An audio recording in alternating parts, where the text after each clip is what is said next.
Never-ending line of mourners paid their respects at the coffin of Ziaur Rahman, Bangladesh's first popularly elected president, and it seemed as though the entire population of the Dhaka area had come to pray and give tribute. 1981 সালের 30 মে নিহত হন রাষ্ট্রপতি জিয়াউর রহমান। চরম সংকটে পড়ে তার প্রতিষ্ঠিত রাজনৈতিক দল বাংলাদেশ জাতীয়তাবাদী পার্টি বিএনপি। সেই সময় খালেদা জিয়ার পরিচয় মূলত একজন গৃহবধূ, 2 শিশুপুত্রের মা। বেশি কাপড় চোপড় সে পছন্দ করতো না। আমরা সবসময় রেশনের চালই খাই। মাইনা যা পেতেন সত্যি কথা বলতাম না, মাইনা ছিল বোধহয় পে স্লিপ যা আসতো আর কি 2200 বোধহয়, উনি 10% আবার দিয়ে দিতেন। তো তার মধ্যে থেকে আমাকে সে 2000 টাকা দিত, ওর মধ্যেই আমার সংসার চালাতে হতো। তখন খুব কম মানুষই কল্পনা করেছিলেন কয়েক বছরের মধ্যেই তিনি হয়ে উঠবেন দেশের অন্যতম বড় রাজনৈতিক দলের প্রধান আর পরে বাংলাদেশের প্রথম নারী প্রধানমন্ত্রী। তবে রাজনীতিতে খালেদা জিয়ার যাত্রাটা সহজ ছিল না। We shall never forget that the unshakable faith and loyalty of late President Ziaur Rahman towards democratic ideals and values have restored democracy in this country. Ziaur রহমানের মৃত্যুর পর সংবিধান অনুযায়ী রাষ্ট্রপতির দায়িত্ব নেন ভাইস প্রেসিডেন্ট বিচারপতি আব্দুস সাত্তার। কিন্তু বিএনপির ভেতরে তখন বড় প্রশ্ন, দলীয় প্রধান কে হবেন।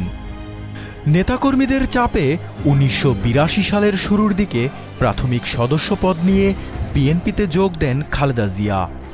বিএনপির ইতিহাসে এই সময়টাকেই তার রাজনীতিতে আনুষ্ঠানিক প্রবেশ হিসেবে ধরা হয়। Acting President Justice Abdus Sattar cast his vote this morning. The widow of the late President Begum Khaleda Zia cast her vote at the polling center of Shahid Anwar Balika Bidyalaya. এরপর chairperson নির্বাচন নিয়ে সংকট দেখা দেয় দলের মধ্যে। 2টি নাম সামনে আসে, খালেদা জিয়া এবং তখনকার রাষ্ট্রপতি আব্দুস সাত্তার। দলটির তরুণ এবং পরিবর্তনকামী অংশ চাইছিলেন নেতৃত্বে আসুন খালেদা জিয়া। অন্যদিকে সেনাপ্রধান জেনারেল এরশাদের সমর্থনপুষ্ট আরেক মহল চাইছিল আব্দুস সাত্তারই থাকুন বিএনপির নেতৃত্বে।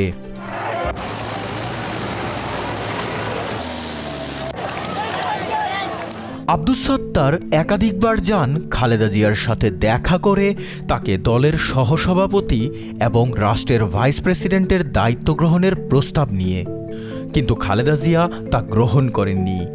কোনো সমঝোতা না হওয়ায় চেয়ারপারসনের পদে প্রার্থিতাও প্রত্যাহার করে নেন খালেদা জিয়া। বিএনপি তখন প্রায় দিকহারা।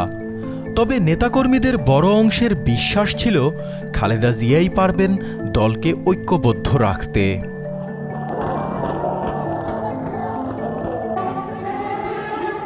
এই টানাপোড়েনের মধ্যেই 1982 সালের 24 মার্চ সেনাপ্রধান হোসেন মোহাম্মদ এরশাদ ক্ষমতা গ্রহণ করেন।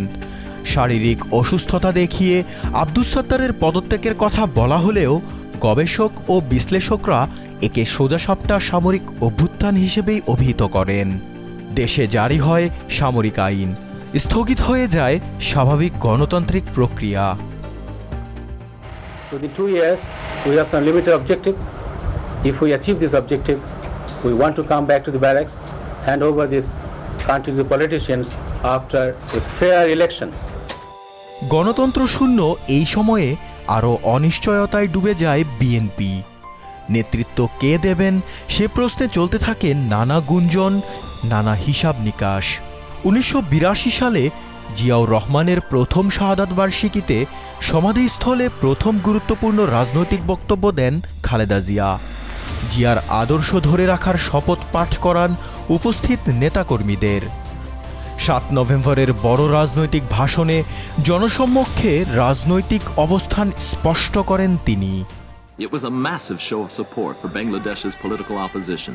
As many as 50,000 people packed Dhaka's main square, and all had come to hear one person. Begum Zia told the crowd that the present government had no right to stay in power. 1983 সালের প্রথম ভাগে খালেদা জিয়া বিএনপির vice chairman নির্বাচিত হন।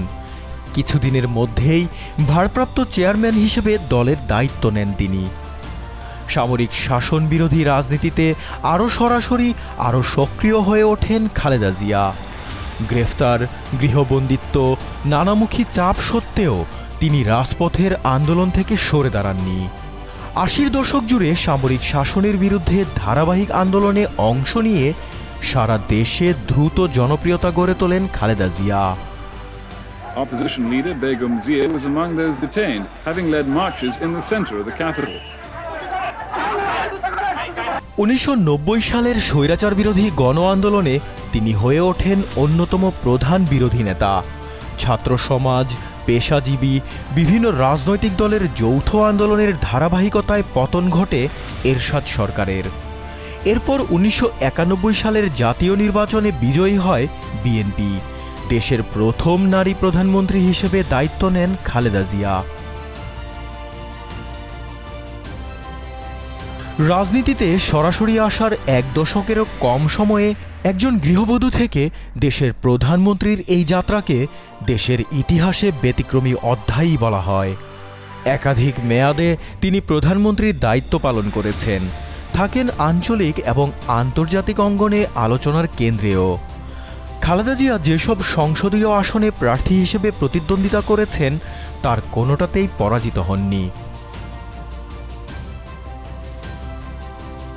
দেশি বিদেশি নানা শক্তির টানাপোড়েন, সামরিক শাসন, গণ আন্দোলন আর নির্বাচনী প্রতিদ্বন্দ্বিতার অস্থির সময় পেরিয়ে তুলনামূলক অন্তরালে থাকা একজন গৃহবধূ থেকে ৩ বারের প্রধানমন্ত্রী এবং দীর্ঘদিনের দলীয় প্রধান খালেদা জিয়ার এই পথ চলাকে তাই অনেকেই দেখেন একটি বেঞ্চমার্ক হিসেবে, যেটা প্রমাণ করে রাজনীতির কঠিন পথেও নারীরা কেবল অংশ নিতেই পারেন না, সফলভাবে নেতৃত্বও দিতে পারেন। জাকারিয়া হোসাইন, যমুনা নিউজ।